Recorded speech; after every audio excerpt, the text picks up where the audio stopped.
Good afternoon. Welcome to our Zoom special session. Michael Taylor, are you on the call?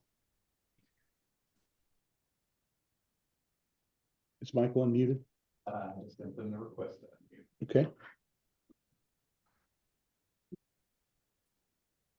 Allison, you here? I'm here. Greg, you here? I'm here. Okay. Michael Taylor?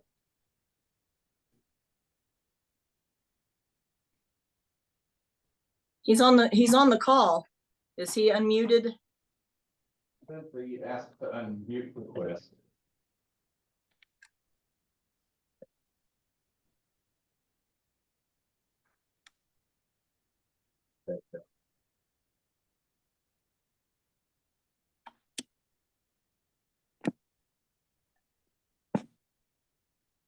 Is Michael there now? Come on. Send him a text for unmute. Okay, we'll go ahead and move to Greenbrier Environmental. Matt Ford on. Is Matt visible?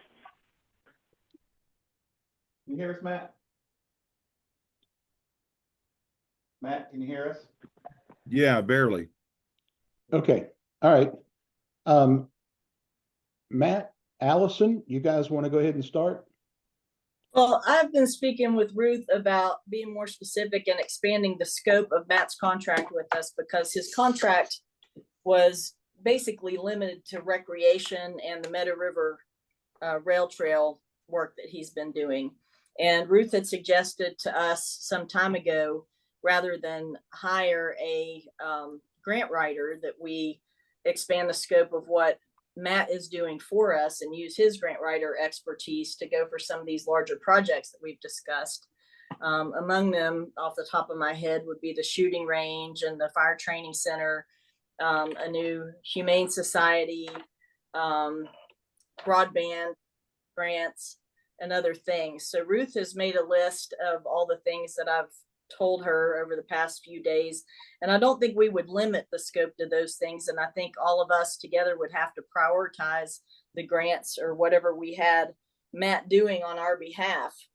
But I did want those things included in the contract before we sign it to give us more flexibility to use him in the way that we envision. Because if we don't do that, then we are going to have to hire a grant writer. My view. Matt, do you have any objection to us making those changes? I don't, and it makes sense, and I'm willing to help with whatever you all need. Yeah, because we could use your expertise, and we've hired somebody new to help do some of the management who might even be able to put in some of the applications. But we want somebody focused on kind of these high priority projects on trying to find funding for them. And that's what we had in mind when we conceived of this position. Great. So if the other two commissioners don't object, I'd like to make those changes to the contract and us go ahead and approve it. I have no objection. I have no problem. Okay, so I'm going to move that we approve it with the changes that Ruth and I just discussed, basically. Second. Okay. We have a motion second on the floor. All those in favor? Aye. Aye. Thank you, Matt. Okay, Yep, I glad to just help. received Thank a you. message from Michael Taylor. His internet is having issues. So we're going to go ahead and skip on down and then come back to the truck purchase MOU. New River Health at Scarborough had a clinic. If you're going down Old Scarborough Road, it's between Scarborough and Glen Jean. The commission made an offer on that building, and the offer was accepted for $160,000. So at this time, I would need a motion to go ahead and proceed with the purchase. So moved. Second. Okay, we have a motion and a second. All those in favor? Aye. Don, you may want to say what we're looking at it Okay. to with it. Our next order of business is dissolving the URA. The URA served their purpose over the years that they were there. The URA also voted to get rid of their assets and to dissolve. So do we have any comments on this from the other two commissioners? Yes, and then I want to revisit the building purchase because I think we should say, you know, what we have in mind for it, at least in general terms. But with regard to the dissolution of the URA voted to dissolve itself pending the transfer of all of its property to our LRA, which has been done. And so, so now it's up to us to figure, you know, to determine whether we want to fully dissolve the URA, which has been the direction we've been heading in for some time, because it is an urban renewal authority and it's supposed to be used to address urban blight. And we have since decided that an LRA and then using our economic development authority have been a better way to perform the functions that the URA was performing in the past. So I'm going to move that we vote to dissolve the LRA or the URA. And this may be a legal question, but let me ask you a question before we move to do that. The may or may not be impending debt that the URA has been brought to light. What is the proper procedure regarding the debt that it may or may not be liable for? Well, for one thing, the county commission isn't that we had gone over this when it came to the auditor, and this is why we were trying to, you know, tell the auditor that we absolutely were not servicing our own debt when we paid off land that the URA had taken loans on, because we are not responsible for the URA's debt legally. However, there was some debt in a previous meeting that we had agreed to take on, and I don't remember the details, but I know there were legal fees with regard to one thing that we had said we would take on, and then there's some other legal fees that are supposed to be recouped when the NRGRDA sells Wolf Creek Park, and those were the ones that we received an email about this morning, the ones from Bowles Rice in trying to manage those contract negotiations, which kind of got out of control. In my opinion, at the time and now, there was just a lot of back and forth on that. So I don't know exactly what is going to happen, you know, as far as, you know, those entities' ability to recoup any money from a defunct organization. But I do know that at least the ones that we're aware of, some of them we did agree to pay, and others are supposed to be paid out of the proceeds of the sale of Wolf Creek Park. Well, it doesn't seem like there's anything we can do about it now, and we're going to dissolve the URA. So I'm good with the motion to dissolve. I mean, I'll make the motion that we dissolve the URA, and well, I move it, we would dissolve it.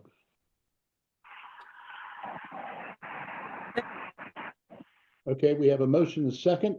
All those in favor? Aye. With regard of the former URA's debt, those matters can be brought before the individually. I got you. And we may have to, you know, seek legal counsel with that. Yeah. Okay. And Michael. Yes, will. can you hear me? Yeah. All right, Michael, will you go over the MOU on truck purchase, please? Yes, can you hear me, everybody? Yes? Yes. Okay, so Yes. after the last meeting with the MOU, we requested any additional changes or feedback. We received, I think, basically 3 comments from presumably the Fire Association regarding the changes. We've essentially adopted those changes as proposed, except for the issue with when a fire department retires a fire truck and they offer it to an in-county other volunteer unit if the volunteer fire unit accepts that. We've kept all of that language, but we struck out a requirement that they keep it for 5 years only because something could, we want to give the receiving fire department some discretion with a retired unit. We're talking about a unit that is going to be at least 15 years old, maybe 20 years old. So we want to give them a little bit more discretion. And then when it comes time for that volunteer fire department, when they accept a previously purchased by the excess funds fire engine, they accept it. They become subject to this policy MOU that we discussed right now. And units ever sold at some point, 20, 30, 40, however long it's in possession, if it's ever sold, money gets reimbursed to the fire excess levy. If a municipality has a claim for the recovery of some of those funds, then they can assert such a claim and we can work that out. But as far as the policy is going to be written, it's going to be any money is returned to the excess fire levy fund to go to the purchase of future fire engines. Because we're writing this as kind of a broad stroke MOU, as opposed to individualized contracts with individualized groups. If a municipality through state law has some sort of claim by state law for the recovery of some of those funds, then so be it. Those would be allocated pursuant to state law. Well, and also I told Michael in my email, and I think I copied you guys, we just need to get a policy on the books. At the next possible meeting, let's get a policy on the books. And that way, if anybody, we can put this in there, if anybody receives a retired engine from another department, these are the rules, and because right now these MOUs are only going to be signed by three fire departments. It's not going to be signed by everybody. So, I think we just need to now implement the policy, and then the policy is what it is from here forward. And we could do that at the next meeting. I mean, it's already written. We just need to take it out of policy. I agree with Allison, and we talked about number 12 being omitted if we would decide to make a larger payment into this fire truck. But this is going to go on further than that. So, we leave 12 in for future reference. Whether we decide to do that or not later at a later date is no consequence to this MOU. So leave 12 in. I like the red line written MOU that Michael issued that we have. That I would think that the municipality shouldn't have a problem with it either.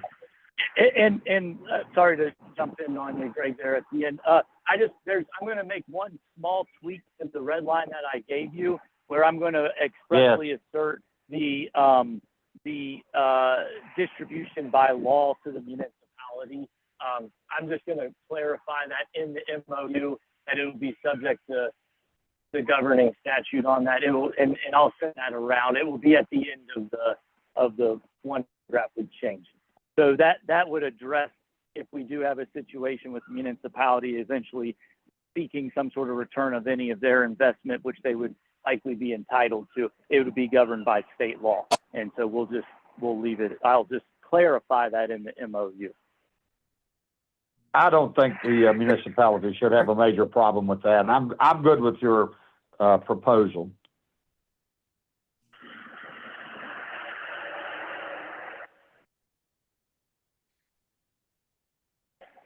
Okay, so is that a motion, Greg? I move to accept the red line as written by Michael Taylor with the approved exception that the addition that he is going to provide at a later date. I'll second it. Okay, we have a motion second on the floor. All those in favor? Aye. Aye. Okay. Was there anything else? The truck purchases. Oh, the purchases. Yeah. I'm sorry, I just now see that. Okay. All right, Greg, what do you got on that one? Well, look, I'm not, I mean, if we go out and we spend 2.4 million, that would be 800,000 apiece up front without collection of any additional revenue coming from the levy. That is going to severely strain this budget. I am not in favor of spending $2.4 million in a short period of time without the proper amount of time to recoup some of this money to maintain a healthy budget. I see the savings that they talked about. I mean, they gave us the paperwork that they talked about with savings, and I understand it is a savings, and it is. I mean, if we would provide $800,000 as a part of the prepayment minimum discount, the savings would be $76,600. I mean, that's a significant amount, but we go $800,000. As I understand it here, as I'm reading, that's per truck. That's $2.4 million, and we would severely strain that account. I'm not against a down payment, maybe for lack of a better word, a down payment of a certain amount, but it's got to be a reasonable amount. And we've got to take into consideration Michael's thought that what if a catastrophic event happens and we do not have sufficient funds, and then are we going to be able to maintain our fire departments on just regular operating costs through a time of severe need? So I'm not in favor of spending this so much up front. I'm not in favor, or I would be in favor of a portion of that, maybe if we would, us three would agree upon a portion that we could maybe put down that would not strain this budget. I don't even know exactly how much is in there right now. What can we afford? Well, I made that call to our county administrator and our people, and from what we can understand, there's about 4.4 million there right now. If we took we would take half the budget and spend it today. I'm not in favor of half the budget going out. We can't. It just doesn't seem responsible to me. But then the rest. I mean, that's still a lot of money that would still be in the account. I mean, for what they budget for every year. And I know we're going to collect. We'll collect money this budget cycle. You know, we'll start collecting. Yes, but we've still got this budget year to account for too, because you know we've had to take out several money that will not be reimbursed this coming year. It will be a deficit, and we have to account for that about $1 million, somewhere close to that. And I'm just not in favor of 800,000. I mean, if we would choose to give each municipality 250,000, which would be a $750,000 one-time hit, I don't think we would damage too much, and 250 would be a significant down payment and would start and greatly help these fire departments, you know, secure these trucks. Is that all we can afford in your view? Is 250 each? And I don't know that it's what we could afford, but I think it's what we would be comfortable with that we could maintain if a catastrophe would happen. I'll tell you what, we have this option.